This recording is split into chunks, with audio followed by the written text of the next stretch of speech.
Hey there. This episode originally aired on my Patreon many months ago, so some of the information might be a little bit outdated by now. If you'd like to check out episodes as soon as they come out, you can join my $3 tier over there, or you can subscribe to check out full episodes coming here eventually. Either way, the choice is yours. Enjoy the show. Hello, everyone, and welcome to Pat's Creative Podcast, Episode 5. Today is another special episode because we have yet another guest interview. Today I'm joined by Thomas J. Ashwell. Thomas, would you care to introduce yourself and your channel? You guys ever heard of Mario Madness 12? Hey everyone, I am Thomas J. Ashwell, as was just said. I've been creating content online for 12 years, since I was 12 years old, and I make Let's Plays, I make daily vlogs, I make live streams, and all kinds of stuff. Yes, and veterans of the channel might actually recognize that I've interviewed you before, but hopefully the 4 years or so since last interview will show in the quality at the very least. How are you doing today, by the way, James? Or not James, Thomas. I'm so sorry. You have the J in your name. That's my middle name, so you're close. Okay, gotcha. Well, you already know I've got a stinking headache, but besides that, I'm doing okay. Okay, that's awesome. Yeah, we're powering through some headache problems, but hey, at the very least, we have at least a headspace to work with. 2 headspaces, actually. So I'm just going to jump right into it. The first question I kind of want to ask you is a question that I've been asking other guests, and I plan to continue to ask until things start to calm down with it, obviously. But it's going to start a little bit on a more gloom and doom note, okay? But given everything that's been going on in 2020, do you feel that you've been more creatively inspired or creatively drained as compared to usual? And I'm just asking because a lot of people give different answers for this, and I'm very interested just to see what your take is on that, how that's affected you creatively. I'm going to say a bit of both because of everything that's been going on. I'm an essential worker, so I haven't exactly been like out of work or anything. So to be honest, for a while, it didn't really feel like my life changed that much, other than having to put a mask on my face. But during quarantine and everything, all my friends who didn't, who were out of work, they kind of all started streaming. So I was like, oh, okay, maybe I should get a little bit more back into that. So I was inspired to pick up streaming again, and I've been doing it very consistently as of late. But in terms of creating videos, I feel like that is where I kind of lost the motivation to do that. Like I'm still doing it, but I've taken like quite a few breaks now this year, and some series have just been going on for way too long. So yeah, it's a bit of both, really. I was inspired to try something new, but at the same time, the old stuff kind of fell by the wayside. Interesting. So do you think there's something about streaming specifically that's easier to be creatively into than like regular uploading? Or Honestly, I think what has been driving me to stream more is the community over there has been growing, and my Discord server as well. Like I've been promoting that on my Twitch, and that's been growing. And for a long time, it sort of felt like I was creating stuff and putting it out there and getting no feedback from anybody, because like I don't typically get that many comments on my videos, so I never actually know if people like what I'm doing. And then I started streaming, and I got regular viewers, and I'm like, oh, people care. And do you think and then they part of join my that's just server and talk to me on the daily, and it's like, oh, this is cool. Right. You were actually one of the pioneers of the Discord server. I remember when you introduced me to your server, Discord was barely a thing. Very few people knew. In fact, you invited me to your Discord over Skype because Skype was still alive at the time. So hey, maybe you earn at least some kind of credit as being a pioneer for Discord. But do you feel that people have been more involved in the Twitch community because people are looking more for entertainment right now in these days? Definitely. Yeah. I mean, I have a couple of friends who work for Streamlabs, and they said that they've had so many more support tickets since this lockdown, that like, because so many people have been starting up streaming, and I guess people are bored. Like there's only so much TV can do for you. Definitely. So have you found that you've been watching more entertainment lately? Like, have you been more inclined to watch other YouTube videos or other shows or whatnot? Or have you found that like creatively, like your creative side has taken up most of that time? The second thing, because with working full time and doing what I do online, it's like I basically have no time to watch anything. Right. I mean, here and there I do, but like if I wake up in the morning, I'll watch a video or something. But I sort of, if I want to watch something, I have to be like, okay, this is the one thing that I'm focusing on watching, and whenever I have free time, I watch it. And right now, that's My Hero Academia. So, Gotcha. Yeah, and that's why I think it's an interesting question, just because the people I typically ask, they usually will either say that uh, since 2020 kind of happened, they had to hunker down and really focus on creative things, which meant actually consuming more escapism media end up taking like a downturn. Like they started watching less TV yeah, shows and less YouTube videos and stuff like that. But then there's people on the other side of the spectrum where they're the creative side, just everything going on, it all just shut down for a bit and they all had to just zone in on escapism, you know? So I yeah, always just find it interesting to see how different people react to that. And that's why I like to bring it up to other people, just in case other people are feeling the same way, you know? yeah. But rest assured, 2020 will not last forever, hopefully. Yeah, I just hope all this doesn't continue into the next year. Yes, yeah. Let's hope they wrap this season up relatively quickly. That's my hope, at least. So we're gonna kind of change gears. I just want to get that out of the way for starters. Something I like to talk about is just the fact that you've been on YouTube for so long now, right? I believe it's close to 10 years now. Is that correct? It's 12, close to 12. 12 years. Yeah. Oh, okay. I mean, my only knowledge is really going back to your oldest video, but I think that one said it was around 9 or 10 years. But because you've been on the YouTube landscape for so long, you've probably seen many of the different changes that they've gone through and whatnot. Yet through all of these different changes that the platform goes, and both in what like the audiences want to see and what creators want to make, your style specifically seems to have been relatively consistent through most of those years. So my question to you is, how much do you feel you may have compromised what your creative vision was for the platform, if you've compromised at all? That's where I sort of applaud myself. Like I had a conversation with my friend Cameron about this recently. He's like, you know, if you want to grow your channel, if you want your channel to explode, just do like all caps titles and red text in the thumbnail and do it whatever the newest trend is. And I'm like, I know that will work because I've seen it happen, but I applaud myself because I haven't changed for the purpose of growth. It's like, I want to do what I want to do. I love making Let's Plays. I love making daily vlogs. And whether my channel grows or not, like, I don't really care because I kind of just want to keep doing what I love doing with my little community. Of course. And I think that's what I like about your channel a lot, is it's very clear in your videos that you are making videos because you're having fun making them, as opposed to trying to reach whatever trends that YouTube wants you to reach. Is there still some area though where it was kind of just something you wish you didn't have to do with video creation or live stream or something that for practicality's sakes, or at least for making audiences enjoy the content more, that you would prefer not to do, in a sense, like something that just becomes tedious, like maybe thumbnails or upload schedules and stuff like that? Like, is there one specific thing that I don't? Yeah, I mean, like if you, like, I know there's some people out there who just genuinely don't like making thumbnails. I don't really get that from seeing your thumbnails. But like, and there's some people who also just don't like dealing with prime upload times and scheduling stuff. They'd rather just upload entire full length videos or whatnot. Is there something you wish like you could kind of had the freedom to do a little bit easier without worrying about bothering the audience? Not really, honestly. Like, there's not like an aspect of it that I can think of that is a bother or anything like that. Like, making thumbnails is fine. Like, I've got a basic template down, and I kind of like trying to find the perfect screenshot from the video to use in the thumbnail. And I guess the only thing I can think of, I don't know if this even really applies, is I just wish I had like more time. I feel like that doesn't really apply to the question, but no, every podcast guest I've had has just talked about how like time is just the ultimate, like the thing any creator wants the most of. Like if they could ask for anything, it would be more time for anything they do. So then I'm going to kind of flip the question around. Is there something, like some individual aspect about creating that you find one of the most satisfying parts? Because obviously you play a lot of games and then record commentary over them, but the actual, like, is there any kind of nitty gritty thing that you're like, this one little aspect I enjoy doing every single time or whatnot?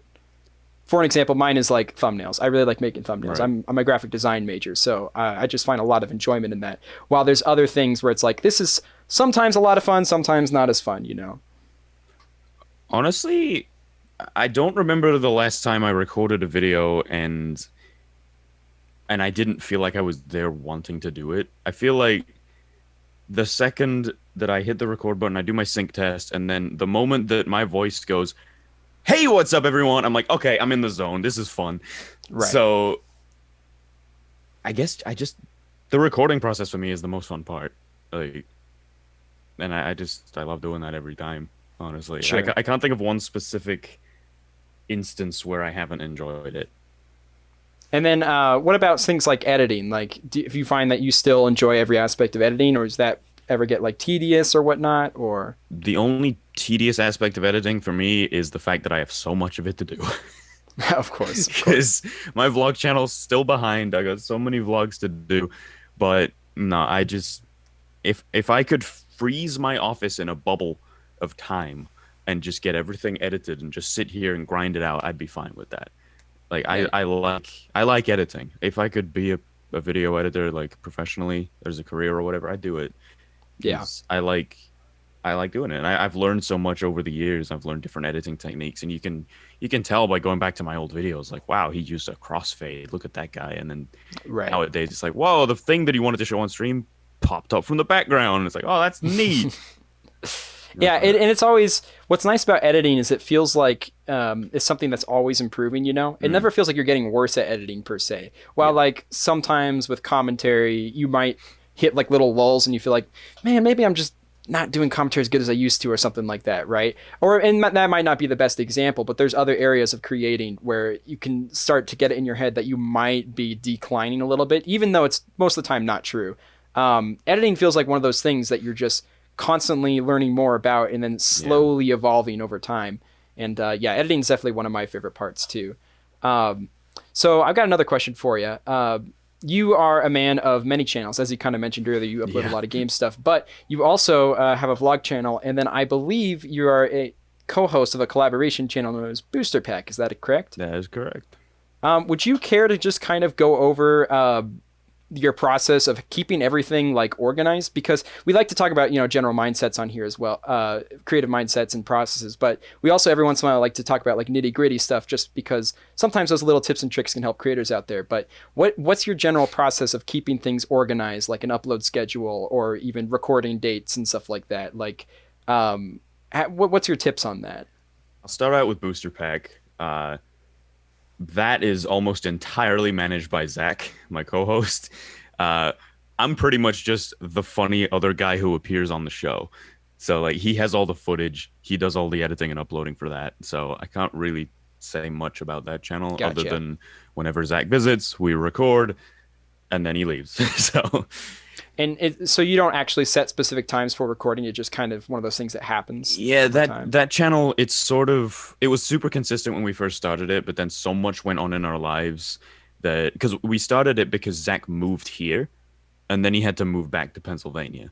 So that really affected like our ability to record consistently and upload. So Sure. we have stuff releasing on Booster Pack right now that was recorded in 2018. So Right. it's been a while, but like once well, his home life is finally improved. Once I get like my own place, it's gonna make the recording a lot easier for that. So our general idea when we started was we would do a week's worth of videos in on like one day. Like let's say Sunday, for example, we'd record a week's worth of videos. But we used to release 3 a day. We changed that because that was killing us. It was too much. Sure. We Sure. then changed it to 1 a day, so we were just recording 7, and now it's just 3 a week Right. to kind of spread everything out, make it a little bit easier. But And that do you guys have use like a calendar system? Like, do you guys share any? And this can go for your regular channel as well. Like, do you have something where you just have everything marked down so you can look at, okay, this is what I need to get accomplished today, and then proceed to let it out? for releases, we have a Google Calendar that we both have access to, and Zach has also made like a spreadsheet that I can see as well that shows what he's edited. Like it's a different color if it's been edited and uploaded, etc. So for the stuff that's already recorded, we have that system. For recording dates for new stuff, like I said, it's just whenever we get the chance because we live in separate states at the moment. But we are actually looking into potentially doing remote recording. So we'll see. It's been popular these days. Yeah, it's been a little bit more popular these days. We discussed it for the first time yesterday, so we might be doing it. I might not have even been supposed to tell you that, but whatever. It's all right. I mean, this is looking like it's going to come out in October, so okay. you got time. Yeah. So you touched a little bit on like backlogging, and I kind of want to get back to that because I got a little bit of a creative question for that. Over my time with working with other creators and whatnot, one question that both creators and audience sometimes bring up is just whether or not backlogging affects the quality of the content for the viewer. And as someone who backlogs, I assume quite often, I was curious what your take is on whether or not backlogging has any effect on the actual quality, and if it does, to like what extent. I used to backlog a lot because I used to have the free time to backlog, but nowadays I'm usually like 1 or 2 days ahead on uploads. The one thing that I have backlogged that is now like a month ahead is my weekly stuff, which is like my Mario Kart series, my Smash series, and my Splatoon series, because I record those with other people. So I kind of, for a few weekends, got a bunch of people together and just recorded like a bunch of those, because those take longer to set up to record. But for myself, like a main Let's Play episode, it's like I don't need to worry about scheduling with other people, so I can just kind of get home from work, record it, upload it for the next day. I don't think it has affected the quality for me personally when I used to backlog, because I don't want to sound like I'm tooting my own horn, but I feel like I know what I'm doing at this point, and I feel like I know how to be entertaining. And if I feel myself starting to get tired during a session, I'll stop, and I won't like force any more content out of it. And because you feel like you've got a handle on it and that you could be entertained, you don't have to rely on things like timely topics and other things that might get affected by backlogging, basically. Yeah, I think maybe that's affected Booster Pack, but that's just because we had a lot of problems and delays. So like we'll be uploading videos nowadays and it's like, funny 2018 meme reference. It's like, that's not funny anymore. Yeah. But the memes are a dangerous one. Those are always the dangerous one because they age like milk, but when they're ripe, and it's great content. I've talked to some other creators who generally were like, I don't know, when I send a backlog and then I rewatch it, I tend to think it's somehow degraded or whatnot. One of the things that I've always had defense for backlog for, though, is as a creator, when you rewatch something that you backlogged, it's something that you've not only already said, but have already had time to think about that joke and had that previous reaction or whatnot. You can't end up seeing your own backlog content as the audience is actually going to see it when it comes out. So I feel like that little bit of staleness that sometimes you kind of feel when you rewatch your own backlogged content, I think it's just through the nature of like, I did say all this, and like whenever you say stuff and later rewatch it, you think of different things you could have said and whatnot. So I've always been more in defense of backlogging because I feel like as an audience member, you know, when you first watch it. And like you said, if you're entertaining enough, it shouldn't matter the time frame as much anyway. I mean, obviously some things are different, right? If you entirely make a video that's topic based around whatever is going on at a certain point in time, that's probably something that's better not to backlog. But for the most part, kind of affects my vlog channel because that's like a daily thing. And if I could be uploading, like I've uploaded Nintendo Direct reactions 6 months after the Nintendo Direct happened, but it's like I still filmed this as a part of the daily vlog, but I still want it to be uploaded. Right. So. But you're at the point though where you feel that even an older reaction is still something that people can enjoy because you feel like you're just in general a better entertainer now, right? Yeah, and like people want to hear my thoughts on things, like even if it's late. Right. The reason people watch your videos is to hear you specifically. So whether or not they get that today or tomorrow doesn't necessarily change the fact. I think like the idea of following with these trends and discussing on things that are really current is more pointed towards like expanding the, you know, getting a broader view from other people who are specifically looking in the trend, and then they happen to find your channel or whatnot. But ultimately the people who are there, your actual audience who are actually watching, like they will want to hear what you have to say regardless, because that's why they're here. That's why they stay. That's why they subscribe. That's why they watch. So yeah, I've heard people have concerns about backlogging before, and I think that's a lot just coming from the creator's mind because it's easy to start thinking about that stuff. When in reality, most of the content that gets put on YouTube is backlogged to some extent, you know? Yeah. and then you might not even notice. So I just thought that would be something interesting to bring up because I know you have done a lot of back. I believe you had a series as of recording relatively recently that's actually several years old, but it was on a different channel. Is that correct? Oh God, Pikmin versus.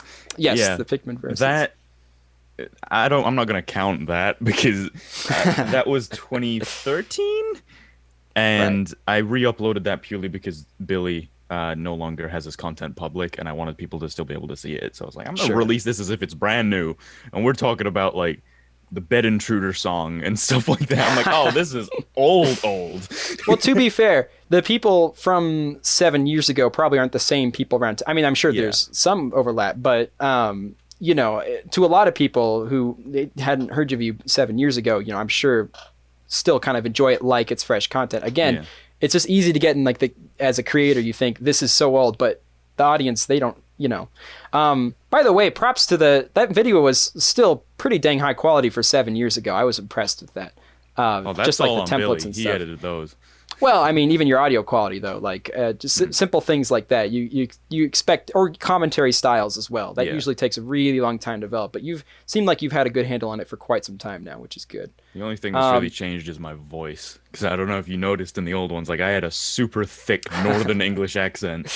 Yes, actually, you know what? I think I did notice that. I cross-referenced it to the other interview we had, and I think even by then, you become more acquainted with a little bit of more of American accent. Although, last interview we did, you actually had just moved to America. Are you still in America? I'm still here. Awesome. I hope you enjoy your stay. It's something. Let me tell It you. is something. Is something. Is it everything that you hoped and dreamed, or some of those expectations gone, or? It's fine. It's fine. Okay, that's a good way to put it. I don't mean to completely derail. I was just No, thought that you're was fine, interesting. dude. And also, just I meant to go back to this before when you were talking about like scheduling, and I talked about Booster Pack. I never touched on my scheduling. Uh, I use this thing.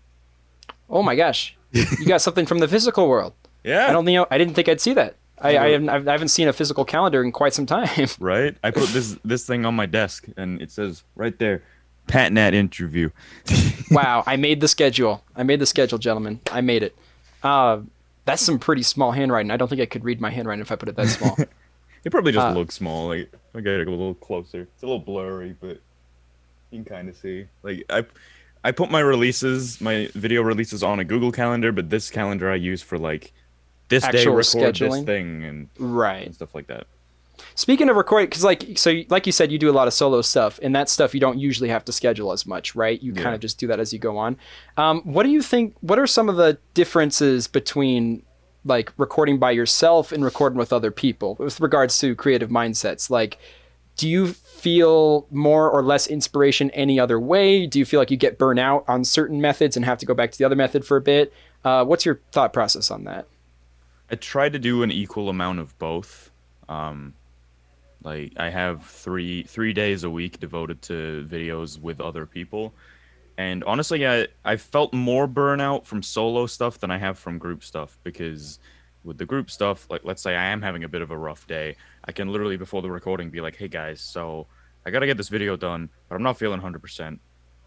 Can you try to carry the commentary?" And I know that Right. that sounds crappy, but like my friends know how to be entertaining, and at this point they've been on my channel so much that they have their own bits so they can like Sure. call back to those and stuff like that. So I would say I have more fun recording with my friends, but it's still enjoyable to record by myself. Right. Um, Do you ever find that like if you're recording with friends like one after another back to back or something, do you ever find that you need like that kind of that reset, like let's get back to my own voice for a bit, and really go back solo? Like, do you get burnt out on collaborative stuff specifically ever? Not really, because I typically devote my Sundays to it. Like, can I send screenshots in Zoom? Is that a thing? Because I can I send you have something no too. idea. I'll just do it through Discord. I have a little spreadsheet that I make, and I have a Discord server devoted purely to recordings. So I have my main server and then the recording server. I'll send you this little screenshot. So I basically post that. I don't know if you can put this on the screen in the video or whatever, but This is the easiest way. Yeah. So I post that into my Discord server for recordings, and then I ask people to say what they can fill. Oh, no kidding. And I do that once a week. So they've got the whole week to prepare to figure out if they can fill it. And I've got like 30 people in this server. So just because I do it like once a week, I never really get burnt out on it like that. And you also cycle through different people, which I imagine helps a lot too. Yeah. Just hearing different voices and whatnot, That's actually really interesting. I'm glad you showed this. These are like the small kind of tips and tricks I was thinking of for other people. So you built up like a community of like 30 or so different people that you can fully trust and that you can have good cohesive commentary with and whatnot. Yeah. And then you just send that out and say, hey, who's ready? Like, who's down? Pretty much, yeah. Pretty much. Gotcha. That's pretty cool. That's a nice little system. So you never really get to a point where you feel like commentary with a specific person is becoming stale just because you do it so much. And that's mostly because you're like cycling or whatnot. It typically cycles through select people. Like there's some people who only have like one of the games, so they tend to appear less than other people. But sure.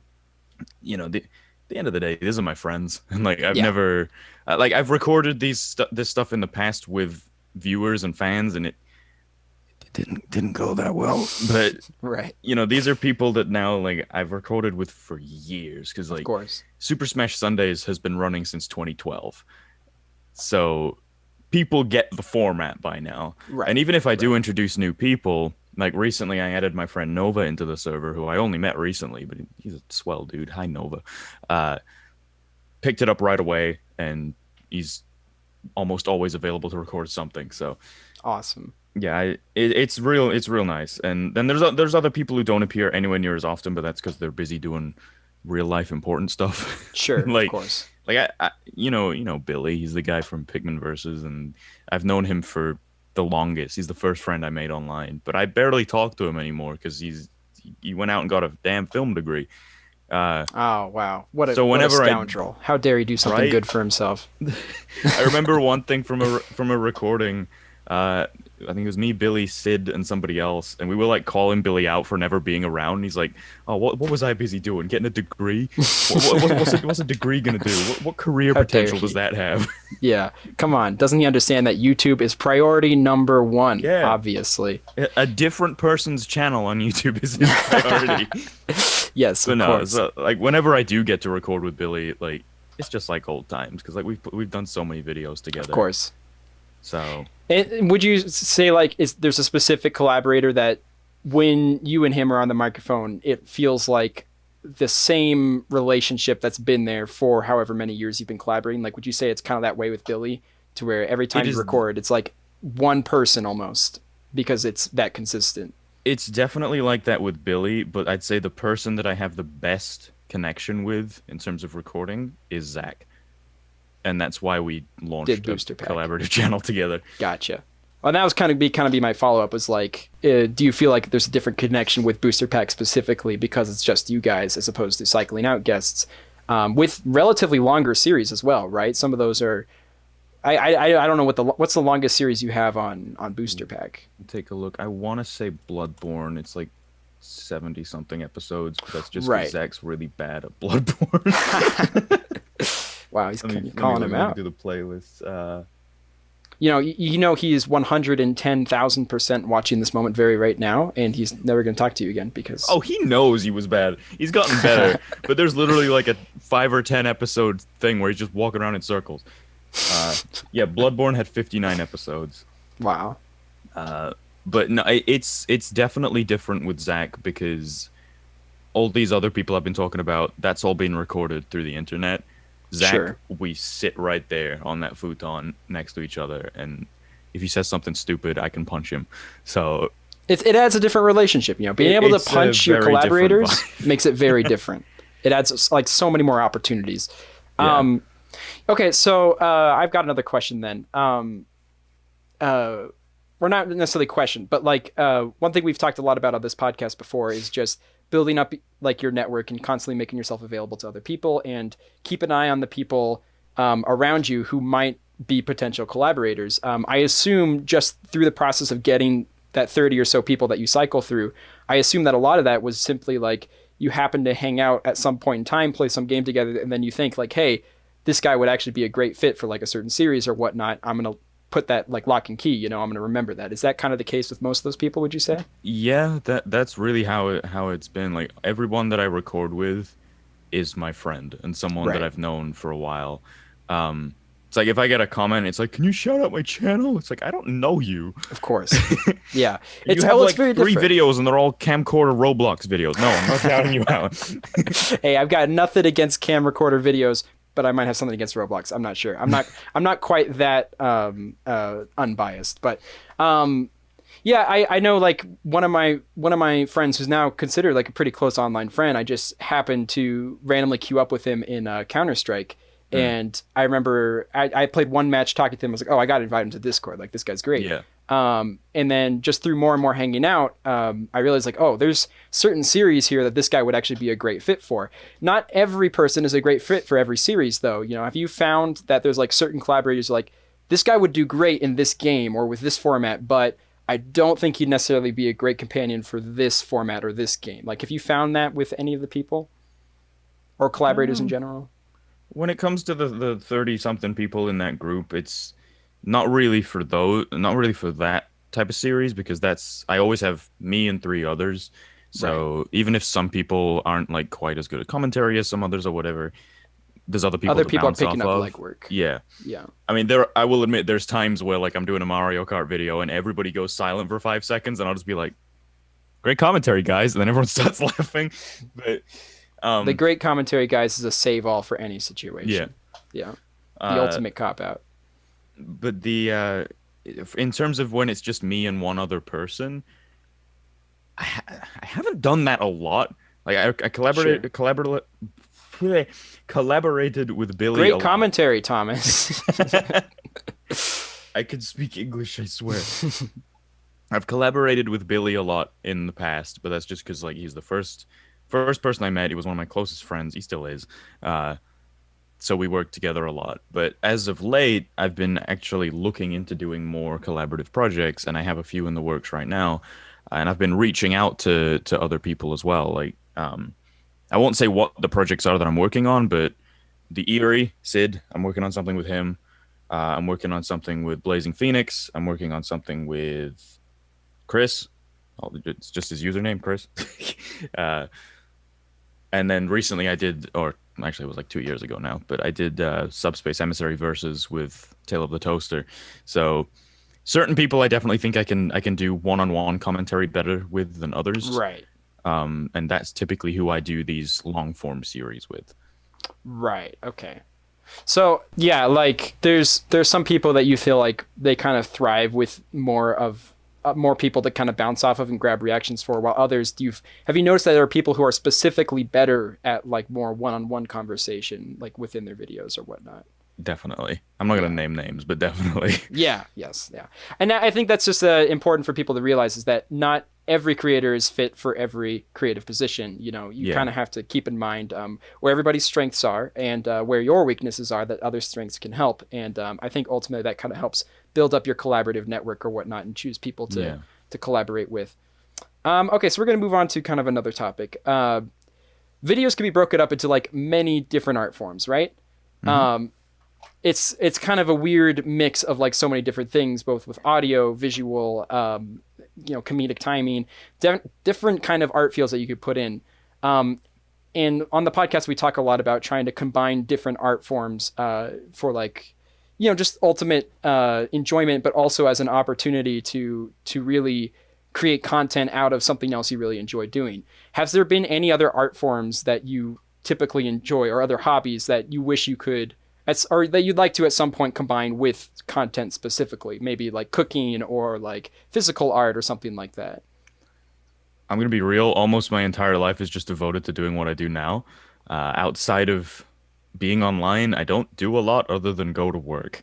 So I can't give you a specific example in that regard, but there's other avenues that I've wanted to explore that I just haven't yet. Like I've always been interested in music, but I've never done it.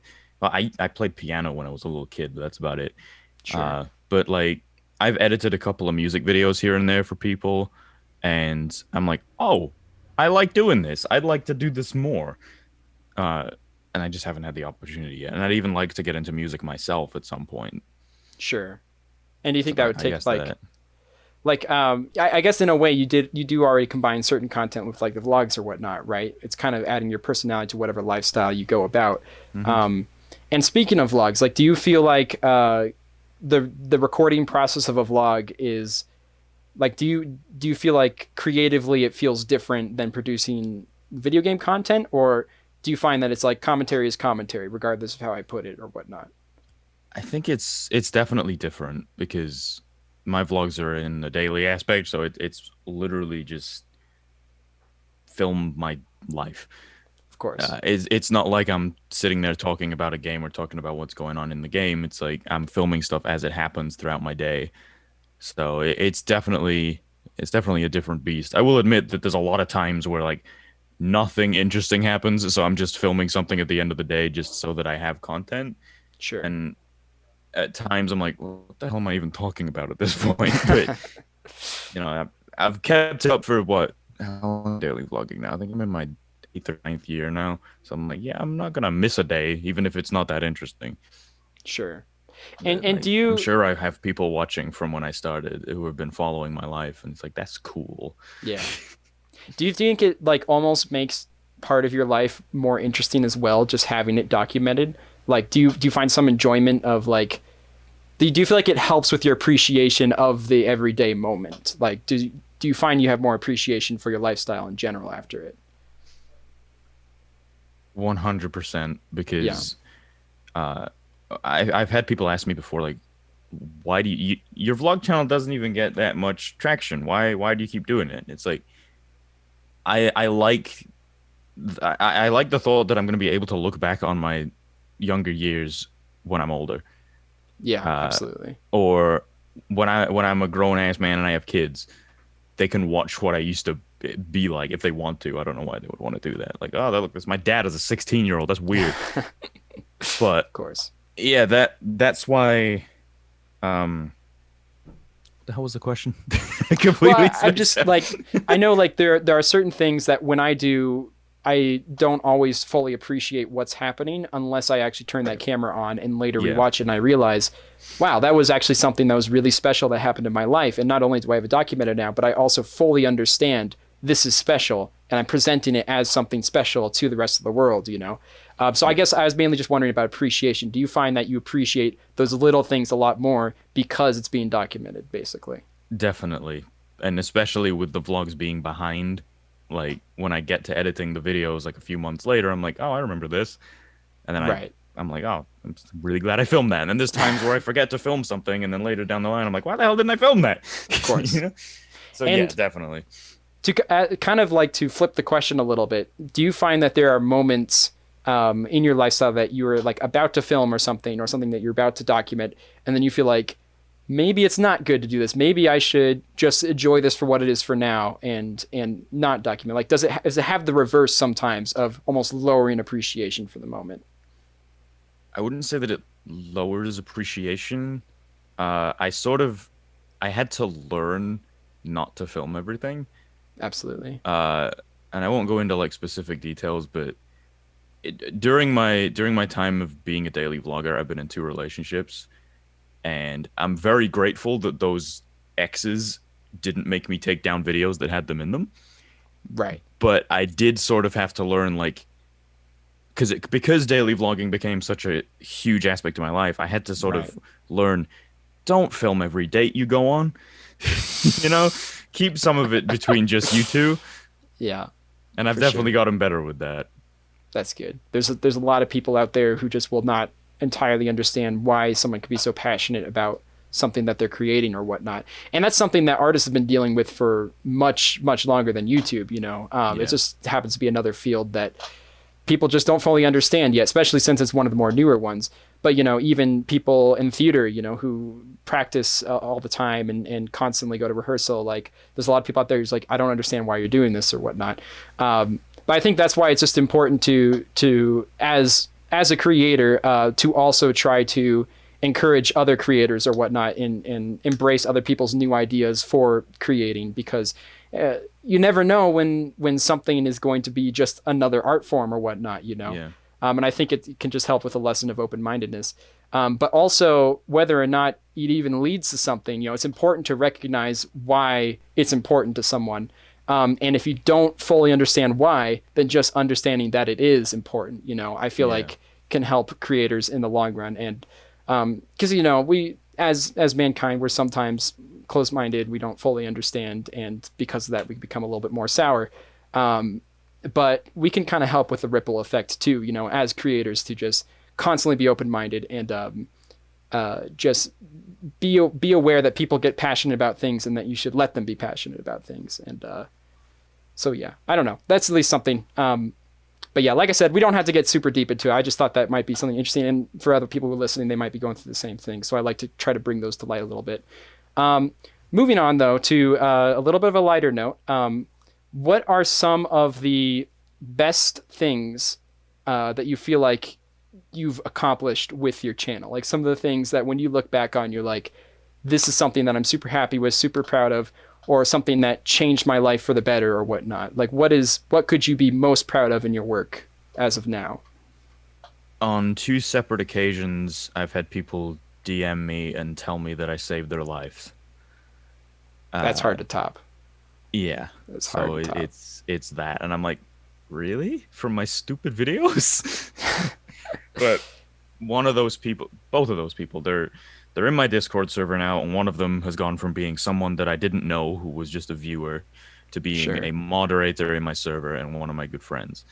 And that nothing's gonna top that for me.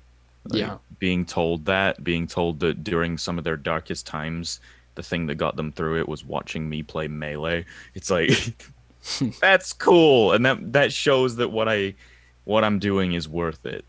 Sure. That definitely adds some reassurance, I imagine. Yeah, Yeah. I think it's easy to just disregard how much power creators actually have and not fully understand because so many people do it. And because for a lot of us, it feels like just a regular day to day thing that I happen to be filming, you know? I yeah, play a lot of games off the camera and then I just happen to be turning on.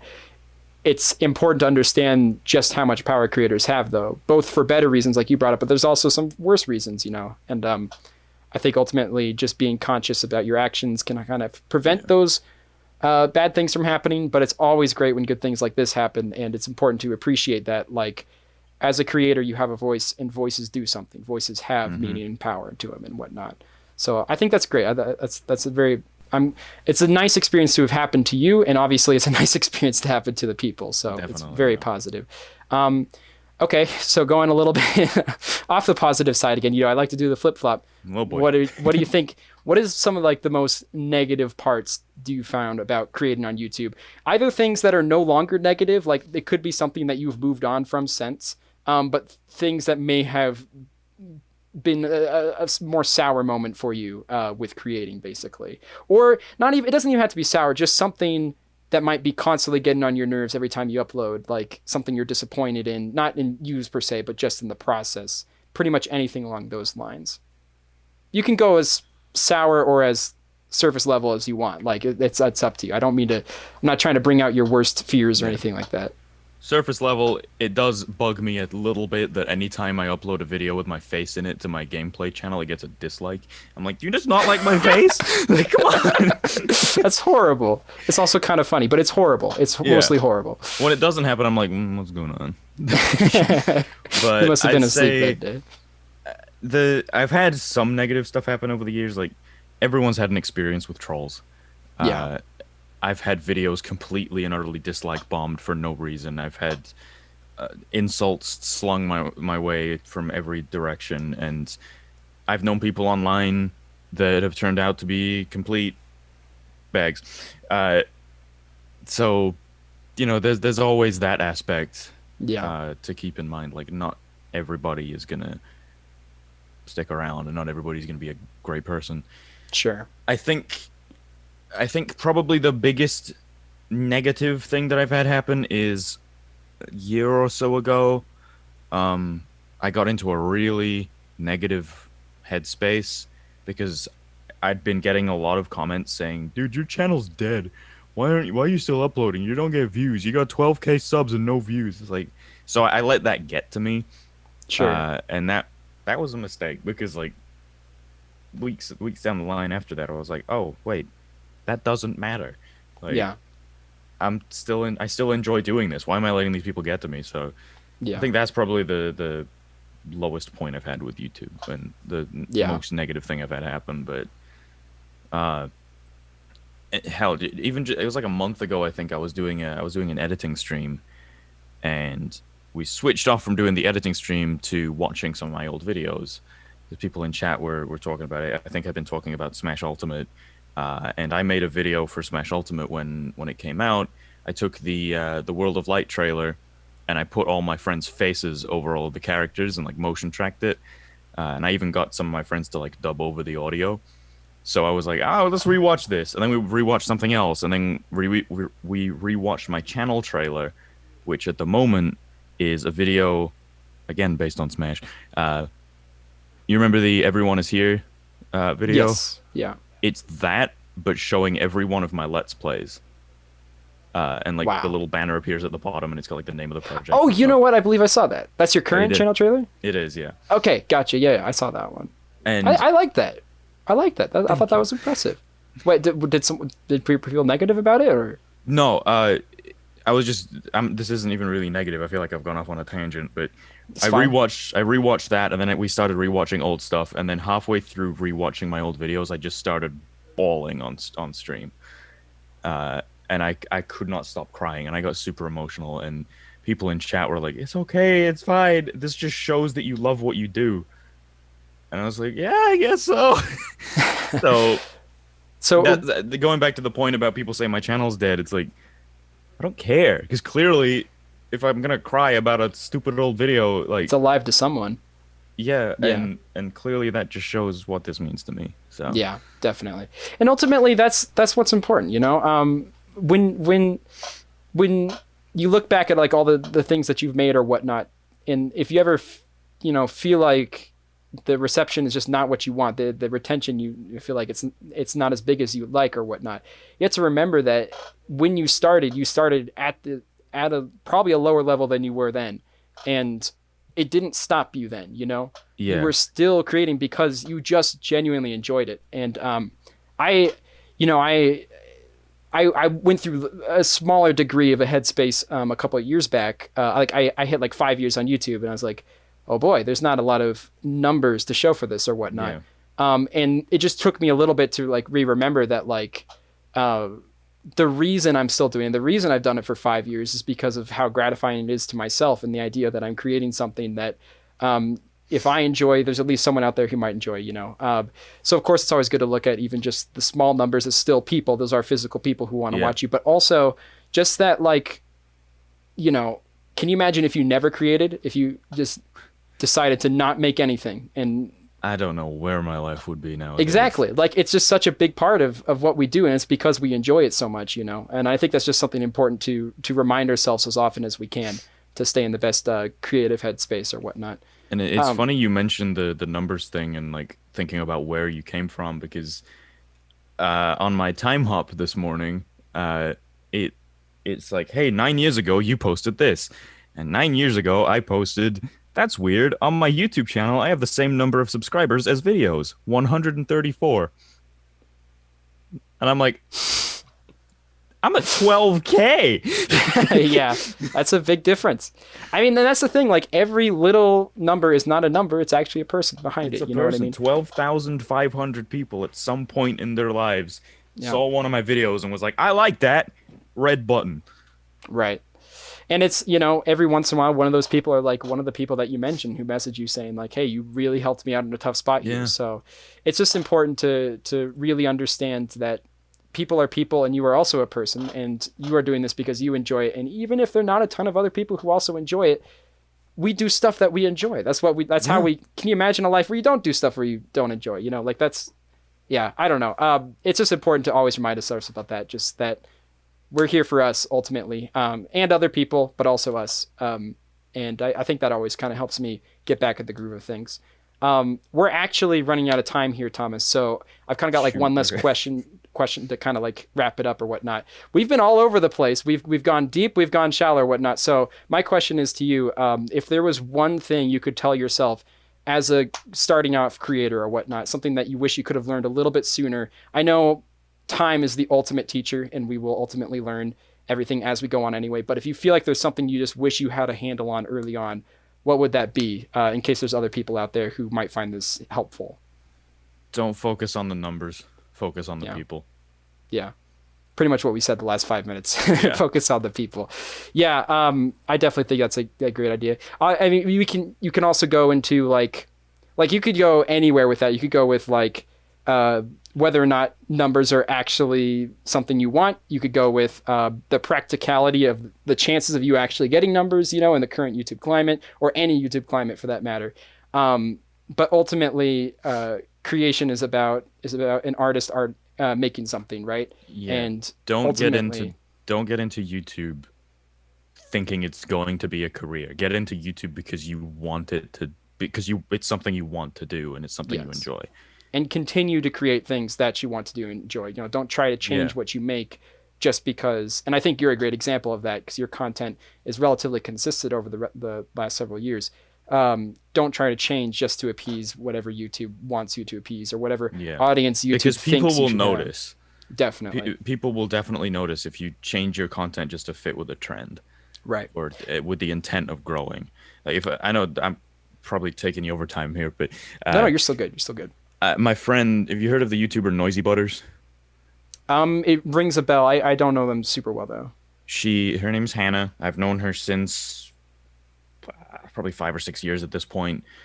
We met because I did a Let's Play of Billy Hatcher and the Giant Egg. She commented on that. I was like, "This game's my childhood.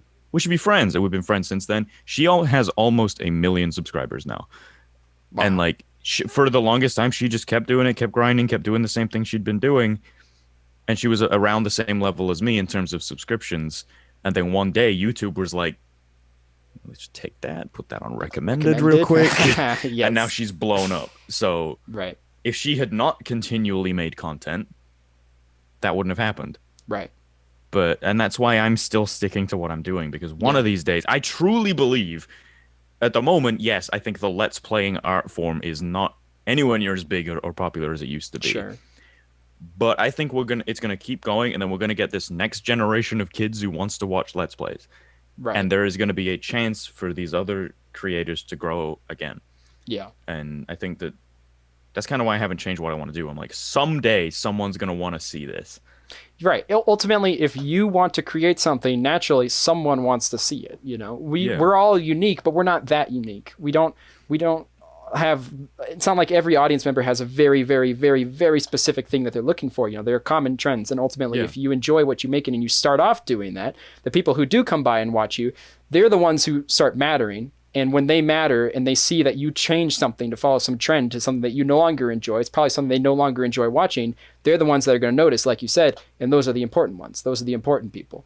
So yeah, just continue to do what you like, and ultimately, like you might find that some format that you have been doing is just not the format that you've actually enjoyed the most. You could Yeah. find later. So this isn't to say that you shouldn't let your content evolve. If you started off, I'm not saying you specifically, but those people watching out there, if you guys started off Let's Playing, and then you found that there's a specific part of Let's Playing you like, but it works better in a different format or whatnot, by all means, feel free to try that out. Just continue to enjoy what feels good for you, what Yeah. you enjoy expressing and whatnot. Keep saying what you want to say. And ultimately, I think that's the best way to have a good creative mindset. And To, I think try to find a balance between what you want to do and what your audience wants to see. right, Like, don't do something that you do not want to do just because it's what will work for an audience. But absolutely, like an example, I did a poll on my community tab on my channel for my next Let's Play. And people voted for every single one. But instead of doing the one that got the most votes, I'm doing the one that got the least. So like I'm still doing what the people want to see, just less of them. But it's the right, one, it's the game that I wanted to do. So sure, I'm trying to strike that balance. yeah, yeah. No, and you know, we live in reality, right?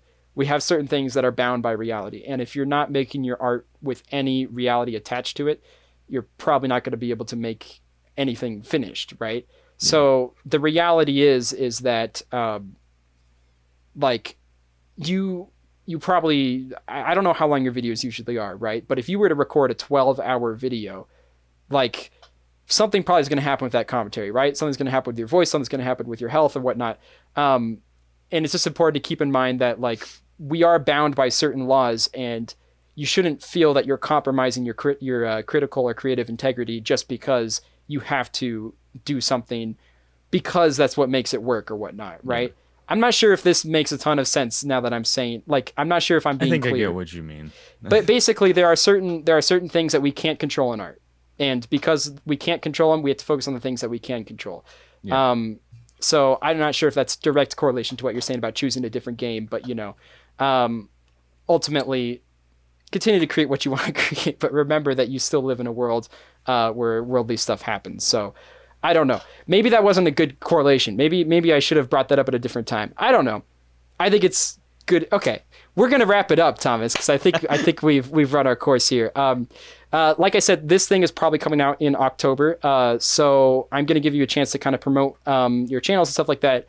Just I wouldn't put too much emphasis on timely stuff because that might be past by then. But in general, what should people watch out for, or where should people look out for your content?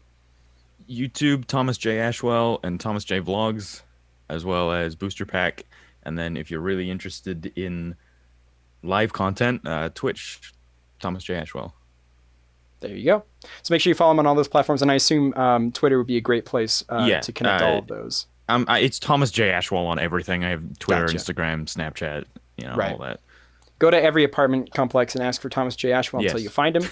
And that's the best way to know what Thomas is up to. Thomas, thank you so much for joining us. Don't actually do that. Yes, just so we're clear, people don't take anything I say seriously, so it's all fine. It's all fine. You never know. Yeah, you never know. Thank you guys for watching, though.